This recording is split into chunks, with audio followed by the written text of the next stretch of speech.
Como primer término tenemos la responsabilidad del Estado por la prestación del servicio. Este servicio no es público por la titularidad estatal, sino porque el Estado asume la responsabilidad de su prestación, por sí o por terceros, con el fin de satisfacer derechos, y por ello se le reconoce mayor poder de regulación y ordenación. El Estado debe garantizar el servicio en cumplimiento del mandato constitucional y legislativo, con fundamento en el reconocimiento de derechos, pero debe hacerlo en términos de libertad y competitividad, es decir, en el marco del libre intercambio de los servicios. Cuando es prestado en situaciones de monopolio u oligopolio, entonces el Estado debe remediar el contenido con mayores regulaciones. En el carácter retributivo de su contenido económico, el usuario del servicio público debe pagar el precio de este, salvo en casos de excepción como las tarifas sociales. El servicio social satisface derechos fundamentales de modo directo y debe ser consecuentemente gratuito, mientras que los servicios públicos reconocen derechos instrumentales y su carácter es oneroso. También el servicio público es obligatorio porque sólo así es posible garantizar los derechos. El servicio debe prestarse obligatoriamente y en condiciones de continuidad e igualdad. Es reconocido por la ley. El servicio público nace estrictamente de la ley. El legislador es quien decide cuáles son servicios públicos y cuáles no.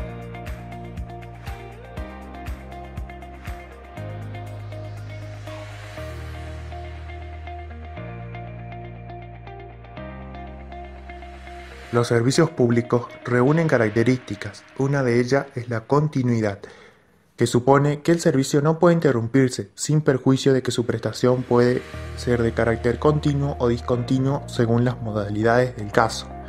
La continuidad supone, por tanto, permanencia del servicio y solo su interrupción en casos debidamente justificados. Como casos de continuidad, tenemos una noticia del río Uruguay Concordia, donde se realiza un corte en el suministro de agua. En este caso no se respeta la continuidad, pero el Estado estaría informando dicho corte. Regularidad establece que el servicio debe prestarse según las reglas vigentes, de conformidad con el ordenamiento jurídico. En este caso, el Estado es el encargado de regular un precio tope a los peajes que no supere el 28,8%.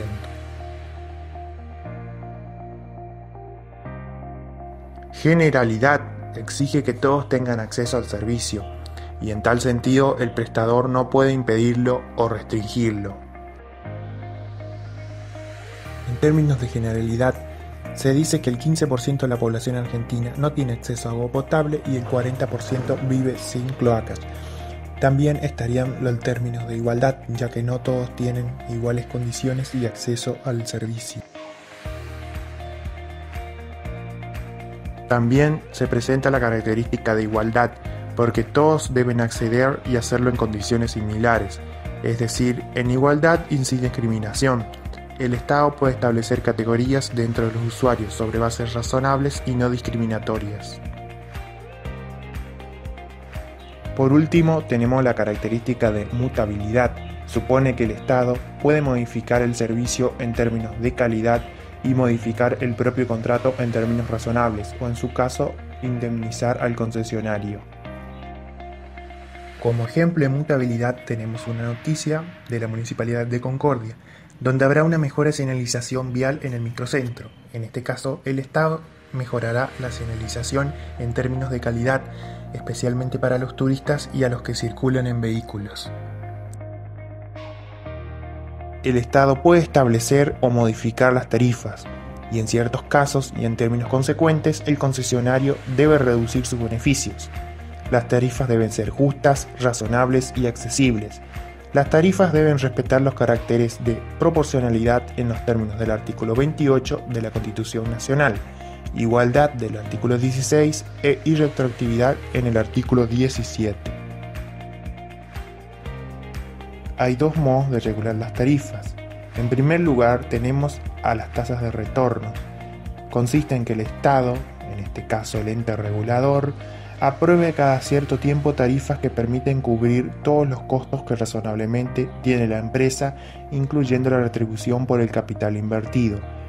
Y el precio tope, que es el que seguimos básicamente en nuestro país. Este modelo se apoya en los incentivos, la productividad más que los costos del servicio, y prevé niveles máximos de precios fijos durante un determinado periodo, que se incrementan luego en razón de la inflación, mediante un factor basado en el índice de precios minoristas. Los entes reguladores son entes autárquicos que actúan en el campo del derecho público y privado. Fueron creados en ciertos casos por ley y en otros por decretos del Poder Ejecutivo. Las normas de creación de los entes reguladores establecen las estructuras internas y en ese marco los órganos máximos del gobierno y conducción de estos.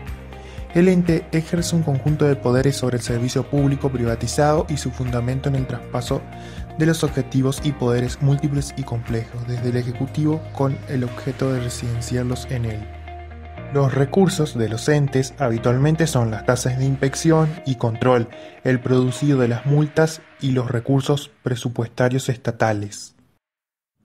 Las funciones de los entes consisten en planificar y regular y ejecutar las políticas sobre los servicios públicos por medio de las siguientes herramientas: el dictado de reglas complementarias y de detalle, la aplicación y ejecución del marco de regulación, el control de los agentes y las actividades del sistema, la resolución de controversias y la protección de los usuarios. Los entes reguladores son controlados en términos políticos e institucionales por el órgano de control externo, la Auditoría General de la Nación, el órgano de control interno, la Sindicatura General de la Nación y el Defensor del Pueblo. Además, las conductas de los entes son revisadas por el Poder Judicial en el marco de los procesos judiciales.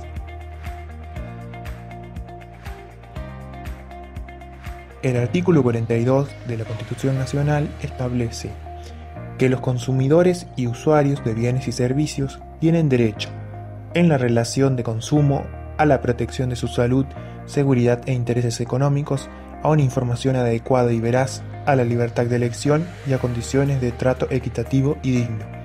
Las autoridades proveerán a la protección de esos derechos, a la educación para el consumo, a la defensa de la competencia contra toda forma de distorsión de los mercados, al control de los monopolios naturales y legales, al de calidad y eficiencia de los servicios públicos y a la constitución de asociaciones de consumidores y de usuarios. La legislación establecerá procedimientos eficaces para la prevención y solución de conflictos y los marcos regulatorios de los servicios públicos de competencia nacional, preveyendo la necesaria participación de las asociaciones de consumidores y usuarios de las provincias interesadas en los organismos de control. Respecto de las leyes de protección de los derechos de los usuarios, también fueron sancionadas las siguientes leyes. La Ley 22.802 de Lealtad Comercial establece básicamente las reglas sobre identificación de servicios, publicidad y promociones. El resto de la ley, en trazos generales, define cuál es la autoridad de aplicación y el régimen sancionador en caso de incumplimiento de sus mandatos. La Ley 24.240 de Defensa del Consumidor regula los derechos de los usuarios y consumidores. Esta ley fue modificada por la Ley 26.361. El texto normativo describe cuáles son los mandatos que deben cumplir los prestadores de servicios y cuyo incumplimiento constituye infracciones que son pasibles de sanciones administrativas. El legislador establece las reglas de protección y de defensa de los usuarios. Luego, la ley dice cuáles son las sanciones a aplicar, la autoridad de aplicación y el procedimiento a seguir. Por último, la Ley 25.156 de Defensa de Competencia contiene capítulos sobre los acuerdos y las prácticas prohibidas, la posición dominante y las concentraciones y fusiones. Luego, los capítulos sobre la autoridad de aplicación, el procedimiento y por último, las sanciones.